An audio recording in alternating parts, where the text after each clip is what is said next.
Hello student, again आपका स्वागत है एक न्यू वीडियो में। तो आज की वीडियो रहेगी public administration in India, Bharat में लोक प्रशासन फर्स्ट सेमेस्टर के इंपॉर्टेंट क्वेश्चन आज हम डिस्कस करेंगे। तो वीडियो के एंड तक बने रहना, साथ ही हमारे ऑफिशियल व्हाट्सएप ग्रुप में भी आप जाके ज्वाइन हो जाना ताकि आपको time to time new updates मिलती रहे। और चैनल को सब्सक्राइब करना है फिर न्यू नोटिफिकेशन के लिए। तो स्टार्ट करते हैं वीडियो, और आज हम आपको बताएंगे इंपॉर्टेंट क्वेश्चन, किस तरीके के क्वेश्चन आपके एग्जाम में आने वाले हैं। तो पहला क्वेश्चन आता है, संवैधानिक ढांचे में सिविल सेवा के संदर्भ में लिखे, यानी कि आपको संवैधानिक ढांचे में सिविल सेवा क्या क्या है वो चीज़ आपको यहाँ पे लिखनी है। तो देखो, संवैधानिक ढांचे में सिविल सेवा यहाँ पे दे रखी है, जिसमें आपका नियुक्ति, प्रशिक्षण और पदोन्नति दे रखा है। तो अखिल भारतीय सेवाएं दोनों ही केंद्र और राज्य सरकार के लिए समान है, और वर्तमान समय में अखिल भारतीय सेवाओं को 3 स्तरों में वर्गीकृत किया गया है। पहला आपका भारतीय प्रशासनिक सेवा, भारतीय पुलिस सेवा और आपका भारतीय वन सेवा। तो वास्तव में अनुच्छेद 309 संसद को ये शक्ति प्रदान करता है कि यह उनकी सेवा में नियुक्ति, लोक सेवकों की भर्ती और सेवा की शर्तों के विनियमन की शक्ति प्रदान करता है। तो देखो, ये अनुच्छेद जो दे रखे हैं ये आपको याद करने पड़ेंगे कि किस अनुच्छेद में क्या सेवा प्रदान की जाती है। तो ये आपका आंसर है क्वेश्चन का कि किस तरीके से आपको क्वेश्चन का आंसर लिखना है, तो वो चीज़ यहाँ पे बताई गई है। फिर आपका अनुच्छेद 310 के अनुसार अखिल भारतीय सेवा और केंद्रीय सेवाओं के सदस्य भारत के राष्ट्रपति के प्रसाद पर्यंत पद धारण करते हैं। तो देखो, ये आपका जो आंसर है मैंने आपकी ही बुक में से लिया है, तो आप बुक का भी इसमें देख सकते हो कि बुक में किस तरीके से लिखा गया है। सेम मैंने आपके बुक में से ही स्क्रीनशॉट ले रखा है ताकि आपका आंसर यहाँ पे पूरा कंप्लीट हो जाए। फिर यहाँ पे सिविल सेवाओं की भर्ती निम्नलिखित विधियों द्वारा की जाती है। पहला, परीक्षा के माध्यम से भर्ती की जाती है। फिर आपका पदोन्नति की जाती है और स्थानांतरण किया जाता है। आपने देखा होगा कि आपके स्कूल कॉलेजेस में जो टीचर्स आते हैं, क्या तो वो एग्ज़ाम देकर आपके कॉलेज में आते हैं या फिर उनका ट्रांसफ़र किया जाता है, क्या उनका प्रमोशन होकर भी आपके स्कूल कॉलेज में उनका कह सकते हो भर्ती कराई जाती है। तो इन तरीके से इन तीनों का विधियों से सिविल सेवाओं की में भर्ती की जाती है। तो यहाँ पे इनको सिविल सेवा में पदोन्नति रखा है, जिसको हम प्रमोशन कहते हैं। प्रमोशन आपको पता है किस तरीके से होता है, निम्न सेवा से उच्च सेवा तक और निम्न ग्रेड से उच्च ग्रेड तक। यानी कि आप कह सकते हो कि एक स्टेज से सेकंड स्टेज, यानी कि कहीं ना कहीं आपको प्रमोशन में आपकी जो सफलता आपको देखने को मिलेगी। अगर आप कम पोजीशन पे हो तो वो हाई पोजीशन पे चले जाता है प्रमोशन विधि के माध्यम से, ठीक है। फिर वो चीज़ दे रखी है। फिर आपका ट्रांसफ़र है, ट्रांसफ़र आपको पता है एक जगह से दूसरी जगह पे चले जाना, वही ट्रांसफ़र कहलाता है। फिर आपका रीअसाइनमेंट यहाँ पे दे रखा है, रिअसाइनमेंट दे रखा है, और आपकी उन्नति भी यहाँ पे दे रखी है। फिर क्वेश्चन आता है, लोक प्रशासन में कैबिनेट सचिवालय की भूमिका का वर्णन कीजिए। अब लोक प्रशासन में जो कैबिनेट सचिवालय है उसकी क्या भूमिका है, वो क्या कार्य करता है, वो चीज़ आपको यहाँ पे बतानी है। तो उसका भी आंसर यहाँ पे दे रखा है, तो आप देख सकते हो इसको। तो इसका आंसर देखो यहाँ पे दे रखा है कि कैबिनेट सचिवालय भारत सरकार विनियम 1961 और भारत सरकार विनियम 1961 के लिए जिम्मेदार है, जो सरकारी विभागों एवं एजेंसियों में व्यवसाय के सुचारू संचालन को बढ़ावा देता है। तो पहली भूमिका यही है कि कैबिनेट जो सचिवालय है वो कहीं ना कहीं एजेंसी और विभागों, जो सरकारी विभाग है, जो एजेंसियाँ है, उनके व्यवसाय के सुचारू रूप, यानी कि जो उसका सुचारू संचालन है उसको बढ़ावा देता है। तो उसकी पहली अहम भूमिका हो गई। फिर उसके आप देखोगे तो यहाँ पे कहता है कि सचिवालय कैबिनेट और उसकी समितियों को सचिवीय समर्थन प्रदान करके अंतर मंत्रालय समन्वय सुनिश्चित करके और सचिवालय को स्थायी और अस्थायी समिति के माध्यम से आम सहमति बनाकर सरकार के भीतर निर्णय लेने में भी कहीं ना कहीं ये समर्थन करता है। फिर उसके बाद इस तंत्र के माध्यम से नई राजनीतिक पहलों को भी बढ़ावा मिलता है, यानी कि जो राजनीतिक पहल है उनको भी कहीं ना कहीं इनमें बढ़ावा देखने को मिलता है। तो इस तरीके से एक लोक प्रशासन में कैबिनेट की सचिवालय की भूमिका होती है।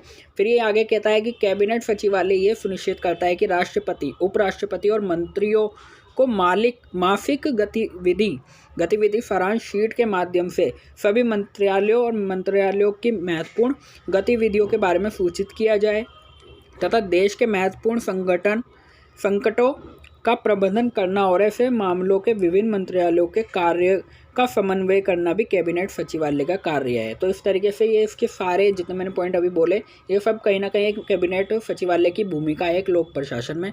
तो अगर आपको समझ आया हो तो आप एग्जाम में अच्छे और डीपली करके लिख सकते हो, बाकी आपको बुक में आंसर इसके मिल जाएंगे। तो ये इंपॉर्टेंट क्वेश्चन है। तो चलते हैं सेकेंड क्वेश्चन की ओर। तो इसके बाद आप क्वेश्चन देखोगे तो फिर आता है, भारत में शहरी और ग्रामीण स्थानीय स्वशासन की व्याख्या करें। तो इम्पोर्टेंट क्वेश्चन है, आपको 15 मार्क्स के लिए क्वेश्चन देखने को मिल सकता है। तो शहरी, आपको भारत में शहरी और ग्रामीण स्थानीय स्वशासन की व्याख्या करनी है। तो आप इसको चार्ट के माध्यम से भी समझ सकते हो और बाकी तो यहाँ पे लिख रखा है उसको भी आप देख सकते हो। तो देखो क्या कहता है वो देख लेते हैं एक बार। तो देखो क्या कहता है, स्थानीय स्वशासन दे रखा है शहरी का। तो सबसे पहले आपका नगर पंचायत आता है, फिर आपका नगर पालिका परिषद आता है, फिर आपका नगर निगम आता है। तो ये कहता है कि 74वें संविधान संशोधन अधिनियम 1993 ने शक्तियों के हस्तांतरण को अनिवार्य किया और इस प्रकार शहरी स्तर पर प्रशासन की स्थानीय इकाई के रूप में शहरी सरकारों के साथ शहरी स्थानीय निकायों की स्थापना की, जैसे नगर निगम परिषदों और नगर पंचायतों के माध्यम से। आमतौर पर नगर पालिकाओं के रूप में संदर्भित स्थानीय निकायों के माध्यम से लोगों को शक्ति देने के लिए अनिवार्य किया गया था, जिसमें प्रतिनिधित्व होंगे और जो नियमित रूप से चुने जाते हैं और सेवाओं की योजना और आपका प्रावधान और वे वितरण में निर्णायक भूमिका निभाते हैं। तो आपने देखा होगा जब इलेक्शन होते हैं तो उसमें एक नगर निगम भी चुना जाता है, उससे पहले वो नगर पार्षद बनता है। तो इस तरीके से उनके चुनाव होते हैं और उनको सारी अहम भूमिकाएं निभानी होती है, उनको बहुत सारे कह सकते हो डिसीजन लेने पड़ते हैं। तो इस तरीके से इनकी अहम भूमिका होती है। फिर उसके बाद ये अनुच्छेद दे रखे हैं, तो आप ये अनुच्छेद को अच्छे से पढ़ना, क्योंकि ये याद करने वाली चीज़ें इसमें समझने का कुछ नहीं है। तो आपको याद करना पड़ेगा कि कौन से अनुच्छेद में क्या चीज़ यहाँ पे बोली गई है। तो आप इसमें देखोगे तो 74वें संविधान संशोधन के प्रमुख प्रावधान जो शहरी स्थानीय निकायों को संबंधित है। पहला आपका अनुच्छेद 243 क्यू है, जिसमें नगर पालिकाओं का गठन होता है। फिर आपका अनुच्छेद 243 आर है, जिसमें प्रत्येक चुनाव के माध्यम से चुने गए व्यक्तियों द्वारा भरे जाने वाले नगर पालिकाओं और सीटों का संरचना की जाती है। फिर आपका अनुच्छेद तीसरा है, जिसमें आपकी 243 एफ है, जिसमें वार्ड समितियों का गठन एवं उनका संरचना होती है। फिर आपका अनुच्छेद 243 टी है, जिसमें सभी स्तरों पर सभी नगर पालिकाओं में अनुसूचित जाति और अनुसूचित जनजाति के लिए सीटों का आरक्षण पंचायत में अनेक संबंधित भागों में अनुपात और 1/3 महिलाओं को आरक्षित किया जाता है। ठीक है, तो इस तरीके से आपको ये सारे अनुच्छेद याद करने पड़ेंगे। तो ये बहुत सारे अनुच्छेद है, तो आप इनको देखेंगे। फिर उसके बाद आगे चलते हैं। फिर आपका आता है स्थानीय स्वशासन, जो कि ग्रामीण में है। तो उसको एक बार देख लेते हैं। तो आप इसमें देखोगे तो चार्ट में पहले ही दे रखा है कि पहले ग्राम पंचायत होता है, फिर आपका पंचायती समिति होती है, फिर आपका जिला परिषद होता है। तो ये एक स्थानीय स्वशासन ग्रामीण है। ग्रामीण में कैसा स्थानीय स्वशासन होता है वो चीज़ यहाँ पे दे रखी है। तो इसमें देखो क्या कहता है, पंचायती राज संस्थान ग्रामीण स्थानीय शासन का संस्थागत अखिल भारतीय रूप है, जो 73वें संविधान संशोधन अधिनियम 1992 में पारित होने के साथ अस्तित्व में आया। इस अधिनियम में देश भर में त्रिस्तरीय पंचायती राज संस्थाओं की शुरुआत की गई, जो कि यहाँ पे 3 स्टेज दे रखे हैं। इन्हीं को यहाँ पे त्रिस्तरीय पंचायती राज कहा गया है। इसके अतिरिक्त अधिनियम के पारित होने से स्थानीय निकायों को अपनी स्वयं की विकास योजनाओं को बनाने एवं उनको चलाने के लिए विकास करने के लिए एक कुशल वितरण तंत्र बनाने का अधिकार मिल गया। तो इस तरीके से तीनों निकाय कैसे काम करते हैं, तीनों स्तर के सारे यहाँ पे चीज़ें रखिए, किस अनुच्छेद में क्या है वो आप देख लेना। देखो मैंने आंसर यहाँ पे प्रोवाइड किया है, तो आप ये ताकि आपको पता चले कि आपको किस तरीके से एग्ज़ाम में लिखना है। तो सेम इसी तरीके से आप लिखना। थोड़ा सा उसको पहले आपको एक्सप्लेनेशन देनी है, कौन से संविधान संशोधन में के लिए रूल बनाए गए हैं वो चीज़ आपको लिखनी है। फिर अनुच्छेद आपको लिखने, जैसे अनुच्छेद 243 ए में है कि ग्राम सभाओं का संगठन है, ग्राम पंचायतों के मतदाताओं का निकाय है जो ऐसी शक्तियों का प्रयोग कर सकता है और ग्राम स्तर पर ऐसे कार्य कर सकता है जैसा कि राज्य का विधानमंडल कानून द्वारा प्रदान करे। फिर अनुच्छेद 243 बी दे रखा है, जिसमें प्रत्येक राज्य में ग्राम मध्यवर्ती जिला स्तर पर पंचायतों का गठन है। फिर आपका साथ ही त्रिस्तरीय पंचायती राज संस्था है, जिनमें जिला परिषद सबसे ऊपर है, पंचायत समिति मध्यवर्ती स्तर पर है और पंचायतें सबसे नीचे हैं। फिर इसके बाद आगे देख लेते हैं। तो ये अनुच्छेद दे रखे हैं, आप इनको पढ़ लेना ताकि आपको पता चले कि आपको एग्जाम में किस तरीके से लिखना है। फिर क्वेश्चन आता है, भारत में विकेंद्रीकरण के अध्ययन के लिए दृष्टिकोण क्या है। ये भी आपके लिए इंपॉर्टेंट क्वेश्चन है। तो यहाँ पे भारत में विकेंद्रीकरण के अध्ययन के लिए दृष्टिकोण क्या है वो चीज़ आपको बतानी है। तो यहाँ पे जितने दृष्टिकोण है वो चीज़ में बता रखे हैं। यहाँ पे आंसर आप देख सकते हो कि विकेंद्रीकरण के अध्ययन के लिए दृष्टिकोण यहाँ पे निम्न प्रकार के दे रखे हैं, जिसमें पहला होता है सैद्धांतिक दृष्टिकोण। ये विकेंद्रीकरण को अपने आप में एक अंत के रूप में मानता है, ना कि संस्थागत दक्षता और प्रभावशीलता को प्राप्त करने के लिए समान रूप से विचार करने के लिए है। तो दृष्टिकोण जमीनी स्तर या स्थानीय स्तरों के सशक्तिकरण पर ध्यान केंद्रित करता है, जिसके माध्यम से निर्णय लेने और कार्यात्मक अधिकार धीरे धीरे लोगों को सौंपे जा सकते हैं। फिर उसके बाद आपका आता है राजनीतिक दृष्टिकोण। ये दृष्टिकोण मानता है कि प्रशासन की विकेंद्रीकरण, इकाइयों को बनाने और उन्हें कार्यात्मक स्वायत्तता प्रदान करने का विचार एक राजनीतिक निर्णय पर आधारित है और इस प्रकार विकेंद्रीकरण को एक राजनीतिक व्यवस्था में होने वाली एक प्रमुख राजनीतिक प्रतिबद्धता के रूप में माना जाता है। फिर आपका आता है प्रशासनिक दृष्टिकोण। इस दृष्टिकोण में उद्देश्य केंद्रीय और स्थानीय प्रशासन के मध्य काम करने वाली कई प्रशासनिक इकाइयों के निर्माण करके दक्षता और प्रभावशीलता प्राप्त करना है। फिर उसके बाद आपका आता है दोहरी भूमिका दृष्टिकोण। दोहरी भूमिका दृष्टिकोण क्षेत्र प्रशासन से कानून और व्यवस्था का रखरखाव, सामाजिक आर्थिक विकास या वर्तमान समय के सामाजिक कल्याण के विचार के साथ संघर्षों में आता है। ठीक है, फिर उसके बाद आगे देखते हैं। फिर उसके बाद ये क्वेश्चन यहाँ पे खत्म होता है। फिर उसके बाद आता है बजट के प्रमुख उद्देश्यों पर प्रकाश डालिए। तो देखो बजट के प्रमुख उद्देश्य क्या है वो बता देना, बट लेकिन आपको अगर आंसर डीपली लिखना है, थोड़ा एक्सप्लेन ज़्यादा करना है ना, पेजेस ज़्यादा भरने हैं, तो आप पहले बजट के क्या डेफिनेशन है वो भी आप देना प्लीज़। तो इससे आपको कहीं ना कहीं एक हेल्प मिल जाएगी आंसर को लॉन्ग करने में। तो देखो बजट के प्रमुख उद्देश्य क्या है वो यहाँ पे दे रखे हैं। जैसे प्रशासन के लिए वित्तीय संसाधन जुटाने में मदद करना। तो देखो जो प्रशासन है, जो सरकार है, अब उनके लिए क्या क्या वित्तीय साधन हो सकते हैं, संसाधन हो सकते हैं जो उनके वित्तीय को बढ़ाए, उनके कह सकते हो इंक्रीज करे, उनकी मनी को, उनके जो उनका वित्तीय यानी कि फाइनेंशियल कह सकते हो फाइनेंशियल गुड्स है उनको कैसे आगे बढ़ाए। तो उसको बढ़ाने के लिए, उनको जुटाने के लिए यहाँ पे जो बजट है वो कहीं ना कहीं काम करता है। उसका पहला उद्देश्य यही होता है। फिर आता है प्रशासन के विभिन्न विभागों की गतिविधियों में समन्वय एवं स्पष्टता को निर्धारित करना। तो देखो आपने देखा होगा सरकार के बहुत सारे विभाग होते हैं, जैसे अलग अलग एक मंत्रालय हो गया है ना, तो अलग अलग इनके विभाग होते हैं गवर्नमेंट के जितने भी विभाग होते हैं उनके बीच में जितनी भी कह सकते हो एक्टिविटी होती है उनके बीच में कोऑर्डिनेशन बनाना और आपको कार्य को कैसे करना है वो चीज़ का यहाँ पे एक्सप्लेनेशन देना, स्पष्टता करना, वो एक बजट का उद्देश्य होता है।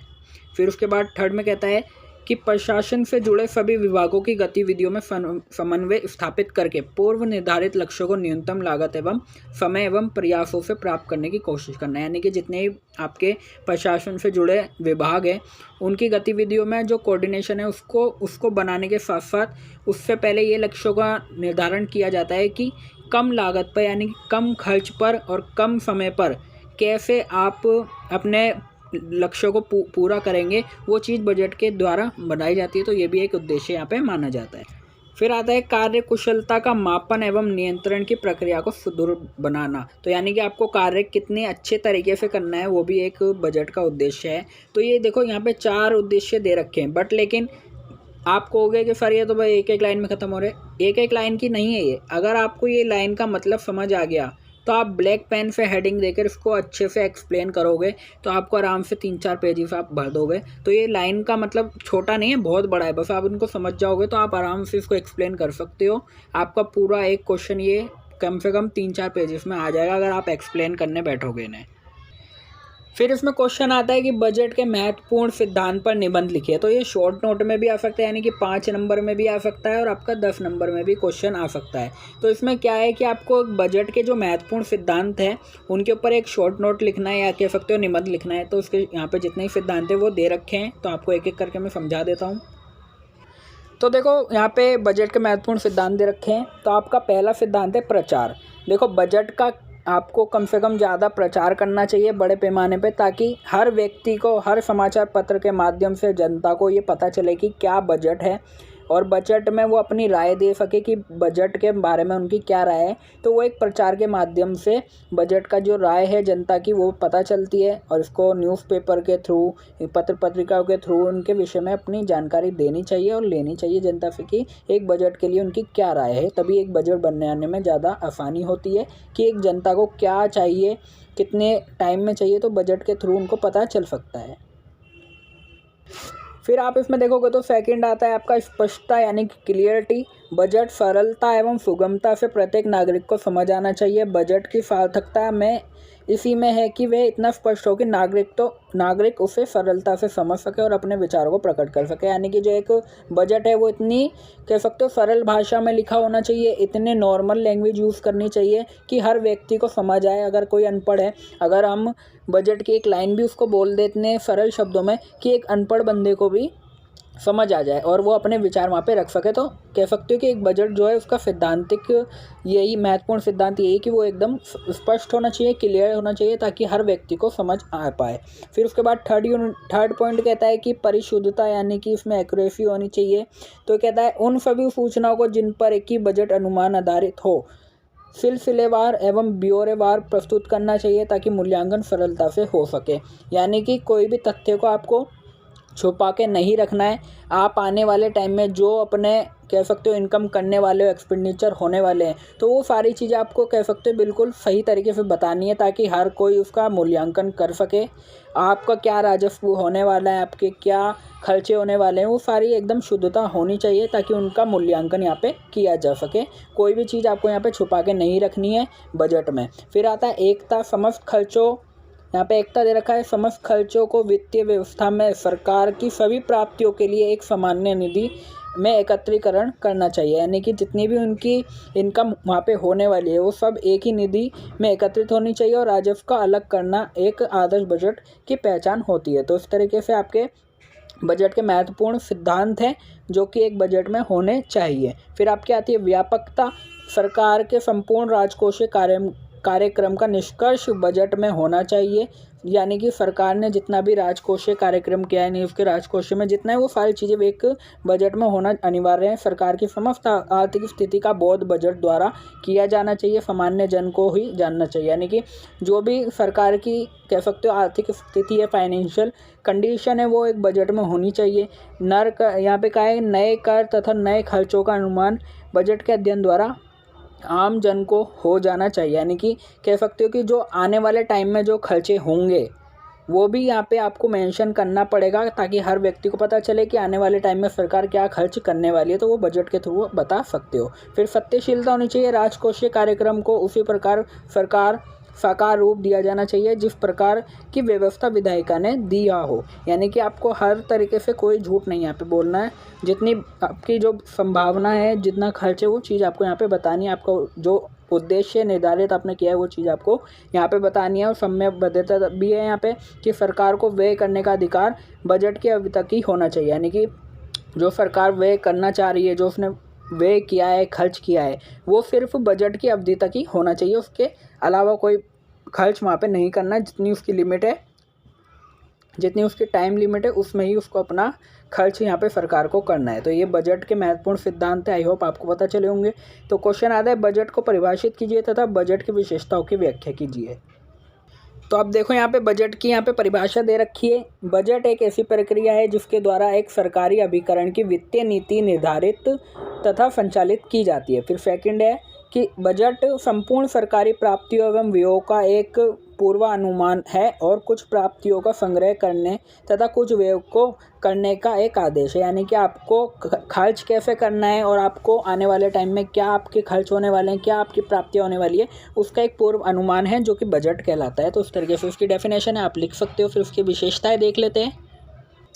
तो बजट के यहाँ पे विशेषता दे रखी है। पहली है कि बजट एक निश्चित समय अवधि से संबंधित है। यानी आपने देखा होगा बजट हर साल बनता है, तो वो एक समय अवधि तक है, यानी कि एक उसकी निश्चित समय लिमिट है। फिर सेकंड है कि बजट एक प्रशासन के लिए एक महत्वपूर्ण उपकरण है जो नियोजन एवं नियंत्रण के कार्यों को अत्यधिक प्रभावी तरीकों से संपन्न करता है। आपका थर्ड पॉइंट है बजट पूर्व निर्धारित उद्देश्यों एवं लक्ष्यों को प्राप्त करने का एक उपकरण है। तो इस तरीके की इसकी विशेषता है, यहाँ पे भी दे रखी है कि पूर्व निर्धारित उद्देश्यों एवं वास्तविक कार्य निष्पादन का तुलनात्मक अध्ययन किया जाता है। इस प्रकार बजट एक प्रमाप है जिसमें सकारात्मक विचलनों को स्वीकार किया जाता है तथा ऋणात्मक विचलन को नकारा जाता है। ये एक भावी कार्य योजना है। प्रशासन के समस्त विभागों की गतिविधियों में समन्वय स्थापित करने का प्रयत्न किया जाता है और इसके अंतर्गत आगामी अवधि के लिए पूर्व अनुमान निर्धारित किया जाता है कि आने वाले टाइम में क्या होने वाला है, क्या खर्चे होने वाले हैं, क्या इनकम आने वाली है, वो चीज़ों का अनुमान यहाँ पे लगाया जाता है। तो इस तरीके की इसकी विशेषता थी। फिर इसका क्वेश्चन आता है ई गवर्नेंस से आप क्या समझते हैं, इसके विभिन्न मॉडलों की व्याख्या कीजिए। तो अब देखो क्या है ई गवर्नेंस से तात्पर्य सरकारी व्यवसाय और कार्यों में सूचना एवं संचार प्रौद्योगिकी का अनुप्रयोग ताकि सरकार को स्मार्ट गवर्नेंस के रूप में परिवर्तित किया जाए। तो यानी कि क्या है, एक तरीके का कंप्यूटरीकरण है, यहाँ पे कंप्यूटरीकरण है, यानी कि जो ई गवर्नेंस है, आप समझ रहे हो यहाँ पे इलेक्ट्रॉनिक का यहाँ पे एक्सप्लेनेशन दी गई है कि आपका जितना भी सरकारी कार्य है, जितना भी आपका शासन प्रशासन का कार्य है, वो कहीं ना कहीं आपका कंप्यूटरीकरण के माध्यम से किया जा रहा है, जो आपका सरकार को अधिक सक्षम बनाता है। यानी कि आप कह सकते हो ऑनलाइन जितने भी आप कार्य आप देखते हो, जिसमें आपकी सूचनाएं, आपके आंकड़े, आपके प्रसंस्करण प्रोसेसिंग, आपके आंकड़ों का पुनः प्राप्ति, तो ये जितनी भी चीज़ें क्या है वो ई गवर्नेंस है। तो ये आपको समझ आया होगा कि ई गवर्नेंस का मतलब क्या है। जितने भी सरकारी कार्य व्यवसाय हैं जो कि इलेक्ट्रॉनिक माध्यम से किए जा रहे हैं, उसको यहाँ पे ई गवर्नेंस कहा जाता है। अब इसके विभिन्न मॉडल क्या हैं वो एक बार देख लेते हैं। तो पहला मॉडल आपका प्रसारण मॉडल है। ये मॉडल शासन संबंधित सूचनाओं के प्रचार प्रसार पर आधारित है। जैसे आपका ICT के माध्यम से सूचना को अधिक व्यापक एवं सार्वजनिक अधिकार क्षेत्र में पहुँचाता है।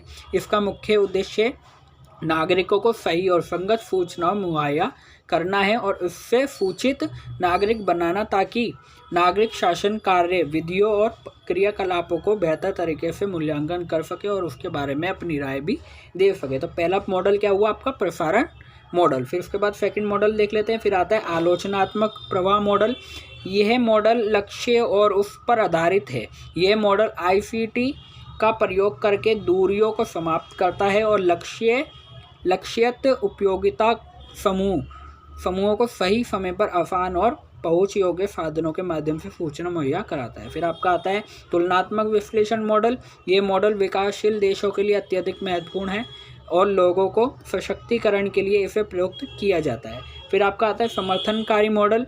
ये मॉडल आकाशी समुदायों द्वारा व्यक्त की गई राय और समस्याओं को जोड़कर वास्तविक विश्व कार्यविधि की गति का निर्माण करता है। फिर आपका आता है अन्योन्य सेवा मॉडल। यानी कि अन्योन्य सेवा मॉडल क्या है, ये शासन क्रियाओं में व्यक्तियों की प्रत्यक्ष सहभागिता की मार्ग खोलता है, यानी कि सहभागिता की मार्ग खोलता है और ICT के माध्यम से सार्वजनिक निर्णय प्रक्रिया को अधिक वास्तविक और पारदर्शी बनाता है। इस मॉडल के तहत सरकार द्वारा दी जाने वाली विभिन्न सेवाएं माध्यम से सीधे नागरिकों को उपलब्ध होती है। जैसे आपका ई-वोटिंग सीधे नागरिकों को उपलब्ध होती है और आपका ई-वोटिंग के द्वारा सरकार का निर्वाचन विशिष्ट शिकायतों का ऑनलाइन निवारण भी यहाँ पे किया जाता है। तो इस तरीके से ये सारे इसके 5 मॉडल थे। आई होप आपको पता चले होंगे। फिर नेक्स्ट क्वेश्चन की ओर चलते हैं। फिर आपका क्वेश्चन आता है भारत में शिक्षा का अधिकार की व्याख्या कीजिए। ये भी आपका 15 नंबर का क्वेश्चन आ सकता है एग्जाम में। तो भारत में शिक्षा के अधिकार की यहाँ पे व्याख्या करनी कि शिक्षा का अधिकार कैसे मिला, इसका संशोधन कैसे हुआ, कौन से अनुच्छेद में शिक्षा का अधिकार आपका परिभाषित है। तो सारी चीज़ें आपको यहाँ पे लिखनी होंगी। तो यहाँ पे देखो अधिकार के लिए जितनी चीज़ें हैं वो सारी मैंने यहाँ पे दे रखी हैं, तो आप इस आंसर को पढ़ सकते हो। तो यहाँ पे संविधान के 86वें 86 संशोधन 2002 ने मौलिक अधिकार के रूप में 6 से 14 वर्ष आयु के प्रत्येक बच्चे को निःशुल्क एवं अनिवार्य शिक्षा प्रदान करने के लिए अनुच्छेद 21 को जोड़ा है। यानी कि ये सारे क्या है, शिक्षा के अधिकार है जो हर 6 से 14 वर्ष के प्रत्येक बच्चे को मिलनी चाहिए, जो कि निःशुल्क होती है। तो इस तरीके से आपको अधिकार बताना है शिक्षा का भारत में। तो इस तरीके से यहाँ पे सारी चीज़ें दे रखी हैं, तो आप इसको देख लेना। फिर आपका क्वेश्चन आता है सामाजिक कल्याण क्या है, भारत में समाज कल्याण की व्याख्या करें। तो अब क्वेश्चन है कि सामाजिक कल्याण क्या है। तो देखो सामाजिक कल्याण की यहाँ पे लाइन दे रखी है कि सामाजिक कल्याण सामाजिक समस्याओं को हल करने के लिए समाज के लिए व्यवस्थित संसाधन का प्रावधान और सेवा है। यानी कि जो सामाजिक समस्याएं हैं उनको कहीं ना कहीं हल करने के लिए एक व्यवस्थित तरीके से संसाधनों का प्रावधान और उसकी सेवाएं उपलब्ध कराई गई हैं ताकि आपका सामाजिक कल्याण हो सके। तो इसमें देखो आपका रोल्फ डॉलगॉफ के विचार में सामाजिक कल्याण को एक सामाजिक हस्तक्षेप के रूप में परिभाषित किया जा सकता है, जिसका उद्देश्य समाज के लोगों के सामाजिक कार्यों को बढ़ावा देना या जारी रखना है। फिर उसके बाद यहाँ पे भारत में सामाजिक कल्याण दे रखा है। यानी देखो सामाजिक कल्याण क्या है, जिसमें आपका धर्म भी आता है, आपकी भिक्षा दया दक्षिणा त्याग पर आधारित है, जिसका आत्म बलिदान सुशासन और दूसरों के लिए सहायक विचार है। तो सामाजिक कल्याण का मतलब यहाँ पे ये बताया गया है। तो सामाजिक कल्याण में यहाँ पे भारत के अंतर्गत सामाजिक कल्याणी की अवधारणा के संदर्भ में प्राचीन काल से ही प्राप्त किया जा सकता है। मानव जीवन में गरीबी बीमारी कष्ट हमेशा रहे हैं, तो मनुष्य आरंभिक काल से संगठित असंगठित समूह और जनजातियों के रूप में रहता था, परंतु ये जीवन असुरक्षित और अव्यवस्थित था। इसके परिणाम स्वरूप मनुष्य ने समूह, समुदाय, समाज और राज्य के रूप में एक बृहद व्यवस्था को जन्म दिया। तो इस व्यवस्था के परिणाम स्वरूप समाज में विलवणीकरण की विकास हुआ और श्रम विभाजन हुआ। तो इस तरीके से आपको विकास के बारे में सारी बातें बतानी है, समाज कल्याण किस तरीके से हुआ है। तो यहाँ पे पूरा आंसर दे रखा है, तो आप इसको देख लेना, क्योंकि अगर मैं आपको डीपली समझाने बैठूंगा तो शायद वीडियो बहुत लंबी हो जाए। तो मेरा मेन मोटिव आपको इंपॉर्टेंट क्वेश्चन बताना है एंड उसका आंसर आपको कैसे लिखना है वो भी यहाँ पे बताया गया है। फिर उसके बाद आप देखोगे तो समाज कल्याण की भावनाओं को ध्यान में रखकर संविधान के अंतर्गत निम्नलिखित अनुच्छेद सम्मिलित किए गए हैं, जिसमें आपका अनुच्छेद 38 के अनुसार दे रखा है कि राज्य ऐसी सामाजिक व्यवस्था की जिसमें सामाजिक, आर्थिक और राजनीतिक न्याय राष्ट्रीय जीवन की सभी संस्थाओं को अनुप्रमाणित करे और प्रभावी रूप से स्थापना और संरक्षण करके लोक कल्याण की अभिवृद्धि का प्रयास करे। फिर अनुच्छेद 39A के अनुसार क्या है कि नागरिक पुरुषों यानी कि जो नागरिक पुरुष हैं, जो महिलाएं, उन महिलाओं को आजीविका के पर्याप्त साधन का समान अवसर अधिकार प्रदान करके। तो इस तरीके के आपके अनुच्छेद यहाँ पे बनाए गए हैं, जो कि सामाजिक कल्याण को कहीं ना कहीं कह सकते हो सामाजिक कल्याण के लिए यहाँ पे अनुच्छेद यहाँ पे बनाए गए हैं। तो आप इन अनुच्छेदों को देख सकते हो, पढ़ सकते हो। फिर उसके बाद क्वेश्चन आता है आपका कि भारत में सामाजिक कल्याण नीतियों को उदाहरण सहित परिभाषित कीजिए, यानी कि जो भारत में सामाजिक कल्याण के लिए नीति बनाई गई हैं वो चीज़ें आपको यहाँ पे बतानी है। फिर उसके बाद भारत में स्वतंत्रता, सिविल सेवाओं पर औपनिवेशिक विरासत का क्या प्रभाव पड़े वो चीज़ आपको बतानी है। तो देखो, भारत में स्वतंत्रता, सिविल सेवाओं पर औपनिवेशिक विरासत की क्या प्रभाव पड़े, तो वो देखो यहाँ पे दे रखा है कि औपनिवेशिक विरासत यहाँ पे है।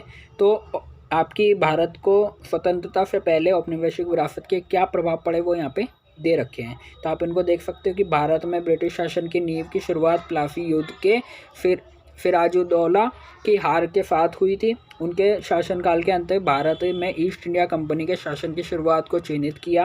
प्लासी का युद्ध आधुनिक भारतीय इतिहास में एक महत्वपूर्ण विराम का प्रतीक था। फिर ईस्ट इंडिया कंपनी का, जिसका मूल उद्देश्य व्यवसाय का लाभ था, तो अब ये भारत में एक शासक क्षेत्रीय शक्ति के रूप में बदल गई थी। तो इस तरीके से अनेक प्रकार यहाँ पे अनेक कह सकते हो प्रभाव पड़े हैं, तो यहाँ पे लिखे, तो आप इनको देख लेना। फिर क्वेश्चन आपके आते हैं कि भारत के सिविल सेवाओं में नियुक्ति और प्रशिक्षण की प्रक्रियाओं का परीक्षण कीजिए। फिर क्वेश्चन आता है आपका 73वें संविधान संशोधन अधिनियम के विशेष संदर्भ में पंचायती राज की विशेषताओं का वर्णन करना है। फिर क्वेश्चन आता है भारत में बजट निर्माण की प्रक्रिया में वित्त मंत्रालय की भूमिका क्या है वो चीज़ आपको बतानी है। फिर लैंगिक दुविधा के संदर्भ में प्रशासन में नारीवादी दृष्टिकोण के ऊपर आपको एक संक्षेप में वर्णन करना है। और शॉर्ट नोट लिखने को आएगा आपका शून्य बजट। देखो, ये जो एक क्वेश्चन है ये आपके प्रीवियस ईयर के क्वेश्चन है, यानी कि प्रीवियस ईयर यानी कि पिछले साल क्या क्वेश्चन पूछे गए थे। तो ये सारे, ये जो मैंने इधर ब्लू में लिख रखे हैं, ये सारे क्वेश्चन वही हैं जो कि आपके पिछले साल पूछे गए थे। तो शून्य बजट क्या होता है वो यहाँ पे मैंने लिख रखा है, तो आप उसको देख सकते हो। तो शून्य बजट क्या होता है, शून्य आधारित बजट, तो यहाँ पे दे रखा है, तो आप इसको देख सकते हो। फिर उसके बाद क्वेश्चन आता है भारत में अपने गए प्रमुख प्रशासनिक सुधारों की यहाँ पे संक्षिप्त में रूपरेखा आपको लिखनी है। तो इस तरीके से आपके इंपॉर्टेंट क्वेश्चन थे। आई होप आपको पसंद आए होंगे। आई होप आपको पता चला होगा कि आपको किस तरीके से आंसर लिखने हैं अपने एग्जाम में। तो वीडियो अच्छे लगे तो वीडियो को लाइक करके जरूर जाना और साथ ही हमारे चैनल को सब्सक्राइब करना है फिर न्यू नोटिफिकेशन के लिए। और ऑफिशियल व्हाट्सएप ग्रुप का लिंक आपको डिस्क्रिप्शन में मिल जाएगा, तो जाके ज्वाइन कर लेना और वहीं पर आपको ये PDF भी मिल जाएगा। तो मेरे से वहाँ पर जाके